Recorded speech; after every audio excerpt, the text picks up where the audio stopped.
आपने वो देखे होंगे सड़कों पे गन्ने का रस बेचते हुए, छोटा कोलू चलाते हैं। तो क्या करते हैं, कैसे निकालते हैं, गन्ना निकालने का प्रोसेस देखा उनका। वो थोड़ा उनके जो बेलन है जो जिनमें गन्ना पिलता है, वो थोड़ा उठाए रखते हैं उसको। जब पहली बार गन्ना उसमें लगाते हैं, तो जब उसमें गन्ना लगाते हैं तो पीछे गन्ना लगभग वैसा ही निकलता है, थोड़ा सा वो दब जाता है, फिर उसके पेच चढ़ाता है वो।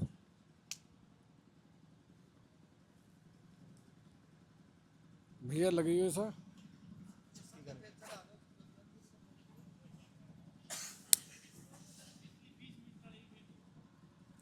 भैया टेक्निकल काम है, टेक्निकल आदमी नहीं हूं मैं। तो वो फिर चूड़ी चढ़ाता है, दोबारा निकालता है, फिर तीसरी बार फिर चूड़ी जलाता है उसकी, फिर निकालता है, फिर उसकी फुल चूड़ी चढ़ा देता है वो, फिर निकालता है, फिर उस गन्ने को करता है डबल मोड़ करके, फिर निकालता है, फिर डबल करता है वो, फिर निकालता है, और अंतिम बार में वो लपेटा देता है उसमें। लपेटा दे करके जब निकालता है तो पीछे क्या निकलता है, बिल्कुल वो छूछ हो जाता है, बिल्कुल बिल्कुल खाली, अब उसमें कुछ रहता नहीं है। सुबह से आपको पेल रखा,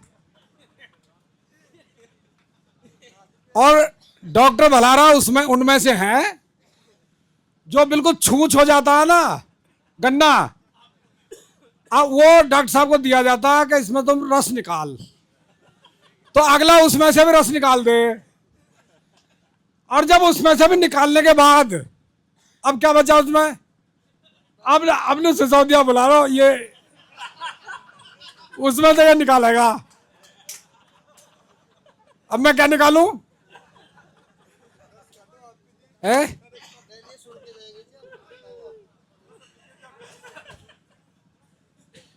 अब क्या रहेगा निकालने के लिए, फिर भी मैं कोशिश तो करूंगा ही। देखिए हमारा ये जो भौतिक जीवन है, भौतिक शरीर, ये पंच तत्व से बना है। पृथ्वी, जल, अग्नि, वायु और आकाश, ये पांचों तत्व से मिलकर के शरीर बना है, और इसी से पूरी सृष्टि बनी है। तो हमारे शरीर का इन पांचों से टच रहना बहुत जरूरी है। जो लोग शहर में चलेंगे उनके लिए आकाश कितना, जितनी विंडो, जितनी फ्लैट की विंडो है उतना ही आसमान है उनके लिए। गांव में अभी धरभर है, खेत हैं, खलिहान है, तो मिट्टी से भी जुड़े रहते हैं, जल से भी जुड़े रहते हैं, बम्बे हैं, नाली हैं, खेत में पानी देते हैं तो उससे भी जुड़े रहते हैं। तो पृथ्वी से जुड़े रहना, पानी जल से जुड़े रहना, वायु खुली हवा लेना, और चांदनी रात में भी अपना खाट बाहर डाली और अपना सो गए। पेड़ पौधे, प्रकृति से हम गांव के लोग वो काफी हद तक जुड़े रहते हैं। ये जुड़ा रहना बहुत जरूरी है, इसलिए नंगे पैर, खुली हवा, तो शरीर हमारा वो पांचों तत्वों की पूर्ति होती रहती है। जब पांच तत्व डिसबैलेंस हो जाते हैं, कम ज्यादा हो जाते हैं, तो हम बीमार हो जाते हैं। लेकिन एक महत्वपूर्ण बात जो मैं बताना चाहता हूं, इस शरीर को चलाने के लिए या हमको जिंदा रहने के लिए क्या क्या चीज चाहिए। ये जो भग्गम भग्गा हो रही है, ना कुछ पता चल रहा, कहाँ माँ, कहाँ बाप, कहाँ भाई, कहाँ परिवार, कहाँ को जो भग्गम भग्गा हो रही है, चाहिए क्या। नंबर 1 रोटी, नंबर 2 कपड़ा, और नंबर 3 मकान। ये तीन ही चीज तो चाहिए। अब इन तीन चीजों की सुन लो।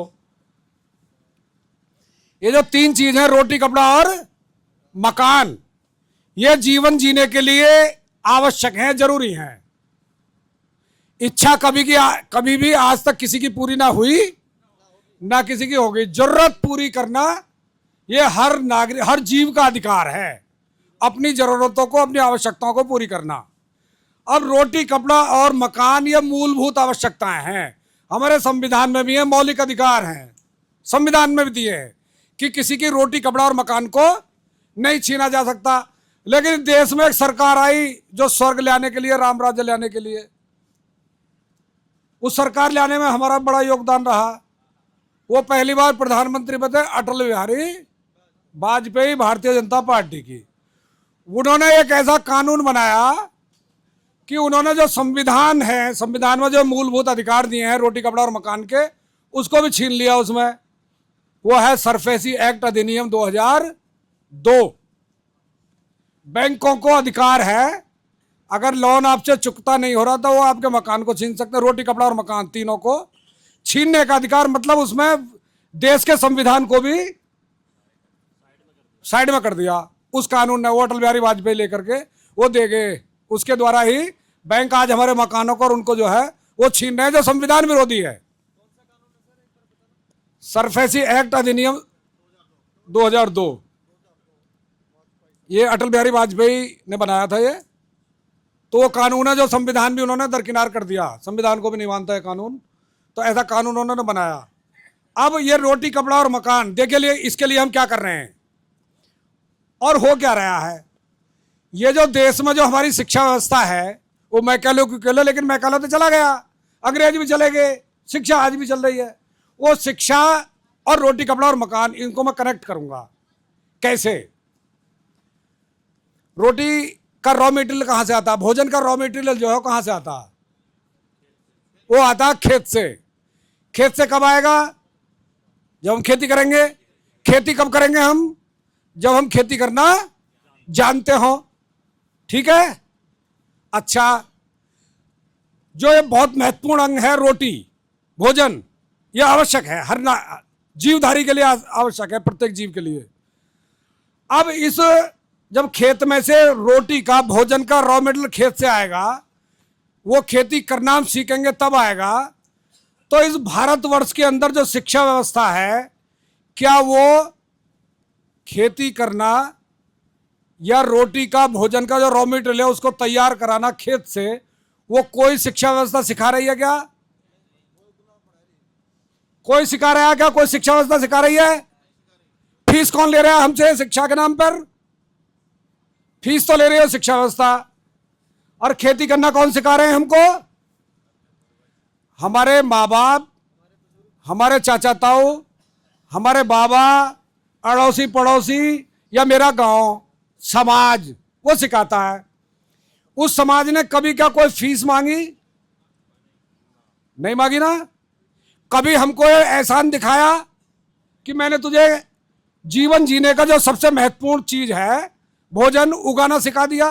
कभी कोई एहसान दिखाया? नहीं सिखाया। लेकिन फीस हम कहां दे रहे हैं? स्कूल में, जबकि वहां इससे रोटी उगाने, भोजन उगाने से कोई संबंध नहीं है उस शिक्षा व्यवस्था का। नंबर एक। अब खेत से तो आ गया रॉ मटेरियल भोजन का, अब उसको पकाना है। पकाता कौन है उसको? हमारी बहन, माताएं, पत्नी, ये तो बनाती हैं। इन्होंने कहां सीखा? स्कूल में सीखा या माँ ने सिखाया, बड़ी बहन ने सिखाया, भाभी ने सिखाया, या सास ने सिखाया, नंद ने सिखाया? उन्होंने कोई एहसान दिखाया? कोई फीस ली? तो बिना शिक्षा व्यवस्था के, बिना किसी खर्चे के सिखा तो कोई रहा। जो सबसे महत्वपूर्ण चीज है भोजन, इस शिक्षा व्यवस्था कोई योगदान नहीं है। लेकिन हम दे कहां रहे हैं अपनी मेहनत कमाई? उस शिक्षा व्यवस्था में जहां से कोई हमको रिटर्न कुछ नहीं है, जीरो इस मामले में। अब दूसरी चीज, कपड़ा। और जो हमको भोजन बनाना उगाना सिखाया, उन्होंने भी इस शिक्षा व्यवस्था से सीखा नहीं। उन्होंने भी ऐसे परंपरागत वो सीखा और हमको दे दिया। अब दूसरी चीज, कपड़ा।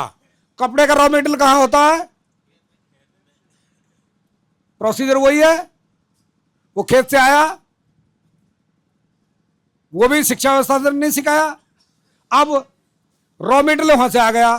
अब आगे का जो प्रोसेस है, कपड़ा बनने तक का, कपड़े सिलने तक का, उसमें शिक्षा व्यवस्था कोई योगदान है? कोई योगदान नहीं है। और जो कपड़ा बनाते हैं, जो उगाते हैं, जो प्रोसेस पूरा चलता है कपड़ा सिलने तक, वो भी नहीं गए। वो भी ज्यादातर आपको बहुत कम कम पढ़े लिखे मिलेंगे, मतलब तो ज़्यादा उनका शिक्षा से कोई संबंध नहीं है। तो नंबर 2 जो जरूरी चीज है, रोटी हो गई, कपड़ा हो गया। अब तीसरी, मकान। मकान बनाना जो लोग सीखते हैं, वो सीखते समय आज 800 रुपये ले रहे हैं।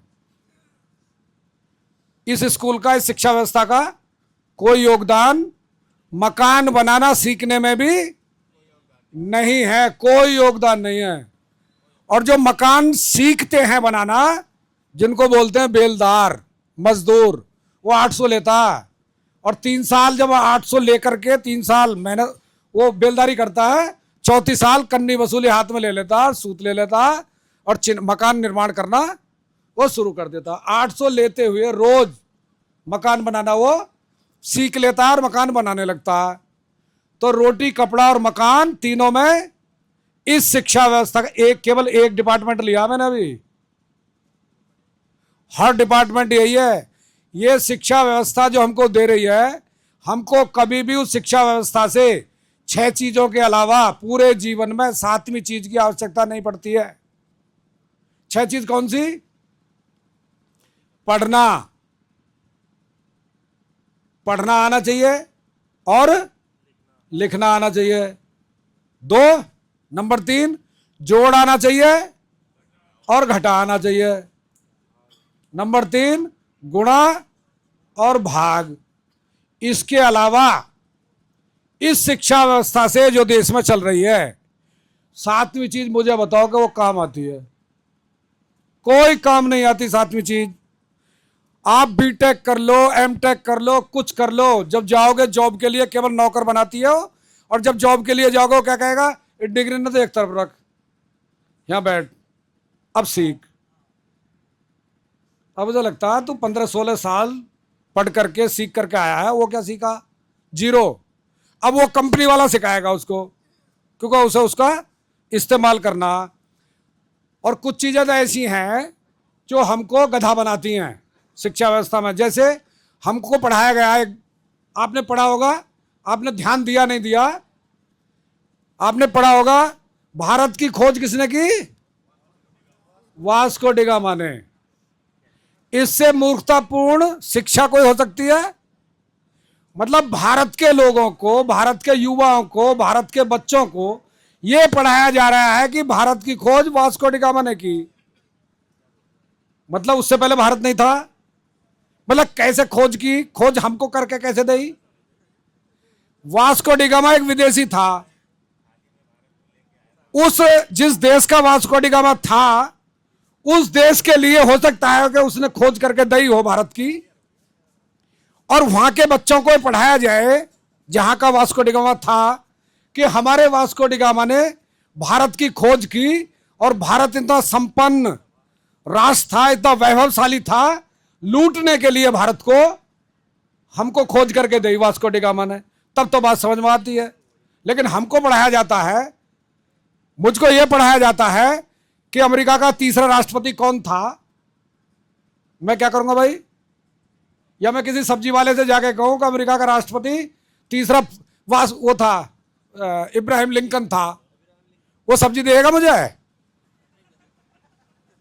मतलब क्या मतलब है इस बात का?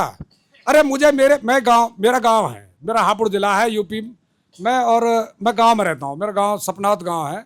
मुझे ये नहीं सिखाया गया शिक्षा में मेरे गांव की आबादी कितनी है, पुरुष कितने, माताएं कितनी है, जमीन कितनी है, रकबा कितना है, क्या क्या फसल पैदा होती हैं, मेरे गांव में जोहड़ कितनी है, मेरे गांव में चक्रोड़ कितनी है, सड़कें कितनी है, तालाब कितने हैं। मतलब कुछ इस बारे में कोई जानकारी नहीं है। पैदा मैं सपनावत में हुआ हूँ, रहूंगा मैं सपनावत में, उसके बारे में मुझे कोई जानकारी नहीं है। ये शिक्षा व्यवस्था कुछ दे नहीं रही। अमेरिका से मेरा कोई लेना देना नहीं, जापान से मेरा कोई लेना देना नहीं, चीन से मेरा कोई रहना, मुझे गाँव में है, वहाँ का कोई मतलब नहीं। तो ये शिक्षा व्यवस्था वहाँ के लिए हमारी लूटपाट वो चल रही है। तो मैंने तो स्वस्थ रहने के लिए जो महत्वपूर्ण चीज है क्या? रोटी, कपड़ा और मकान। तो सबसे पहली चीज क्या है? रोटी तैयार है, अपना चलो। धन्यवाद।